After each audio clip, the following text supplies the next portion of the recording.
सर्वच वर्तमानपत्र मी चाळत आहे आणि सर्व वर्तमानपत्रांमध्ये फ्रंट पेजला ही एकच बातमी अगदी ठळकपणे मी वाचून मला अतिशय दुःख झालं.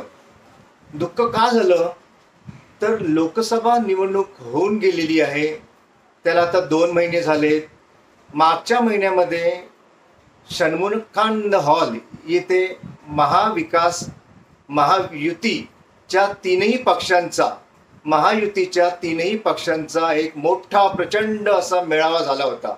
आणि त्या मेळाव्यातील एक वाक्य माझ्या डोक्यात तेव्हा असं घुसलं होतं की मी ते आयुष्यात कधीही विसरणार नाही. मला खूप बरं वाटलं होतं त्या नेत्याचं भाषण ऐकून. त्यांनी असं स्पष्टपणे बजावलं होतं की महायुतीतील सर्व पक्षांनी एकमेकांबद्दल एकमेकाच्या विरोधात मुळीच बोलायचं नाही. झालं गेलं सर्व विसरून जायचंय. एकमेकात म्हणजे दुधात साखर मिसळल्याप्रमाणे आपल्याला आता एकरूप व्हायचंय आणि प्रत्येक नेत्यांनी प्रत्येक प्रवक्त्यांनी बोलायचंय. जर एखाद्या प्रवक्त्याला किंवा एखाद्या नेत्याला जास्तच जर काही खुमखुमी येत असेल एक दुसऱ्याच्या विरोधात बोलण्याची, तर त्याने आपल्या सर्वोच्च नेत्याकडे जायचं आहे आणि त्या सर्वोच्च नेत्याला हे सांगायचं आहे की मला आज खूप खुमखुमी येते, तेव्हा मी काय करू.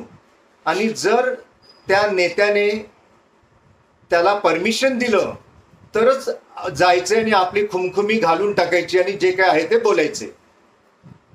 सांगण्यामागचा त्यांचा हेतू हा होता की महायुतीतील कोणत्याही पक्षातील नेत्यांनी एकमेकाच्या विरोधात काहीही बोलायचं नाहीये. आपापसामध्ये बसून जे काय असेल त्याच्याबद्दल चर्चा करायची.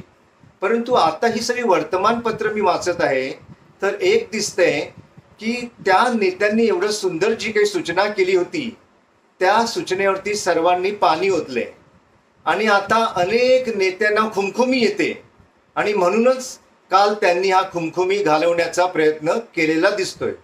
आता खुमखुमी म्हणजे काय तर तीव्र इच्छा होणे किंवा खाज येणे. तर या सगळ्या ज्या काही गोष्टी आहेत, समोर विधानसभा आहे, त्या नेत्याने जी काही सूचना केली होती की कुणाच्याही अंगात खुमखुमी येत असेल तर आपल्या नेत्याला अगोदर जाऊन सांगायचे आणि मग खुमखुमी घालवायची की नाही ते ठरवायचे. धन्यवाद.